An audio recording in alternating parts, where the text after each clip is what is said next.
नमस्कार। राष्ट्र सह्याद्री के हिंदी संस्करण में आपका स्वागत है। दिल्ली राज्य से जुड़े एक अहम बिल पर गुरुवार को संसद में चर्चा हुई है। हालांकि सरकार को लोकसभा में बहुमत की चिंता नहीं है, इसलिए सरकार को भरोसा है कि इस विधेयक को इस सदन में जरूरी बहुमत से मंजूरी मिल जाएगी। फिलहाल मणिपुर हिंसा को लेकर लोकसभा और राज्यसभा दोनों ही सदनों में जमकर हंगामा हो रहा है और मानसून सत्र अब तक लगभग बर्बाद हो चुका है। अब तक सिर्फ 5 बिल ही पास हुए हैं। दिल्ली राज्य सरकार के अधिकार और दिल्ली पर केंद्र के अधिकार को लेकर एक बड़ा विवाद दिल्ली के राज्य बनने के बाद से ही चला आ रहा है। इसी विषय पर पेश है करण नवले की ये खास रिपोर्ट। चूंकि दिल्ली देश की राजधानी है, इसीलिए ये राज्य कर्नाटक, महाराष्ट्र या अन्य राज्यों जैसा नहीं है। देश की राजधानी होने के कारण यह हमेशा अंतर्राष्ट्रीय मामलों का केंद्र रहता है। इसके अलावा ये कई देशों के दूतावास और उच्चायोग कार्यालय भी हैं। इसलिए एक राय यह है कि दिल्ली के अधिकांश अधिकार केंद्र में निहित होनी चाहिए और राज्य सरकार केवल नाम मात्र की होनी चाहिए। जब दिल्ली को पूर्ण राज्य का दर्जा दिया गया तो केंद्र सरकार को दिल्ली में सेवाओं के अधिकांश अधिकार दिए गए और दिल्ली की राज्य सरकार को अपेक्षाकृत गौण और कम अधिकार मिले। इसीलिए किसी के अधिकारों की सीमा हमेशा बहस का विषय रही है। 1989 में संविधान में संशोधन करके दिल्ली को विशेष दर्जा दिया गया। ये 1987 में गठित बालकृष्णन समिति की रिपोर्ट के आधार पर दिया गया था। केंद्र और दिल्ली सरकार के अधिकार क्षेत्र पर विवाद जारी रहा, लेकिन दिल्ली में आम आदमी पार्टी के सत्ता में आने के बाद उन्हें इस विवाद ने जोर पकड़ा। पार्टी ने इस बात पर जोर दिया कि दिल्ली सरकार को किसी भी अन्य राज्य सरकार की तरह ही अधिकार दिए जाने चाहिए। उन्होंने दिल्ली पर केंद्र के अधिकार को सुप्रीम कोर्ट में चुनौती भी दी। इस पक्ष की याचिका पर सुनवाई के बाद सुप्रीम कोर्ट ने अपना फैसला सुनाया।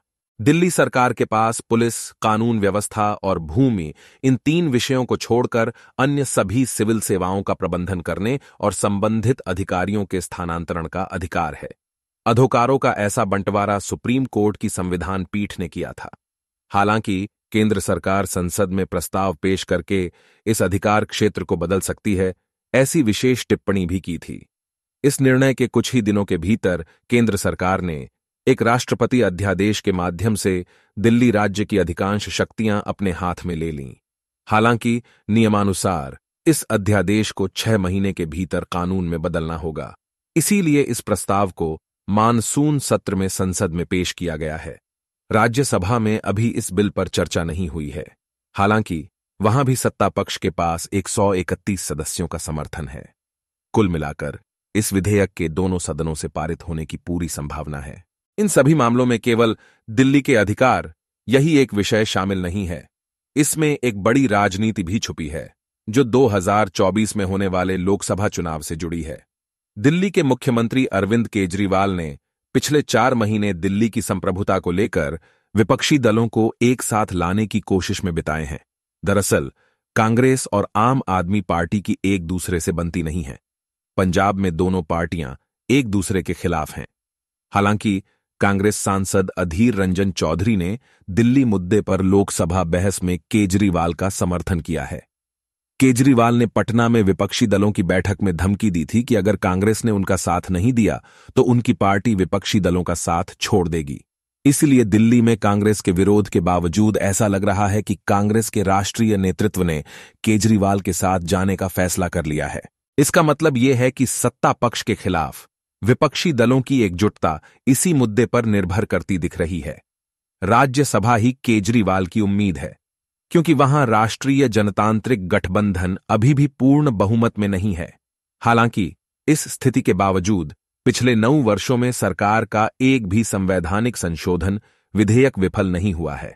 राज्यसभा में सरकार को हमेशा वाईएसआर कांग्रेस, बीजू जनता दल, तेलंगाना राष्ट्र समिति, अब भारत राष्ट्र समिति आदि दलों के सदस्यों का समर्थन मिलता रहा है। दिल्ली सेवा अधिकार विधेयक के साथ भी ऐसा ही होने की संभावना है। विशेषज्ञों की राय है कि सरकार के पक्ष में 131 और विपक्ष को 130 वोट पड़ेंगे। दूसरा मुद्दा है सरकार के खिलाफ अविश्वास प्रस्ताव का। इस प्रस्ताव पर 8 तारीख से चर्चा होगी और सरकार के बहुमत और विपक्षी दलों की एकता का सवाल होगा। हालांकि अविश्वास प्रस्ताव पर सरकार के लिए लोकसभा में बहुमत ही पर्याप्त है। राज्यसभा में 2/3 बहुमत या साधारण बहुमत की भी आवश्यकता नहीं है। हालांकि दिल्ली सेवा विधेयक पर बहस और अविश्वास प्रस्ताव पर मतदान को सेमीफाइनल माना जा रहा है। तो फिलहाल चाहे सरकार हो या विपक्षी दल, उनका हर कदम या हर नीति और रणनीति लोकसभा चुनाव के इर्द गिर्द घूमती है। दिल्ली के भविष्य को लेकर संसद में चर्चा भी इसी माहौल में हो रही है। अगर दिल्ली सेवा विधेयक कानून बन जाता है तो भी आम आदमी पार्टी द्वारा इसे अदालत में चुनौती दिए जाने की संभावना है, क्योंकि इस संबंध में अध्यादेश को भी चुनौती दी गई थी। कुल मिलाकर केंद्र सरकार बनाम दिल्ली सरकार का टकराव जल्द खत्म होने के आसार नहीं दिख रहे हैं। हमारे ये बुलेटिन आपको कैसे लगते हैं, ये हमें कमेंट करके जरूर बताएं। हमारा हर बुलेटिन आप तक सबसे पहले पहुंचे, इसलिए सब्सक्राइब जरूर कीजिए और लाइक करना भी मत भूलिए। धन्यवाद।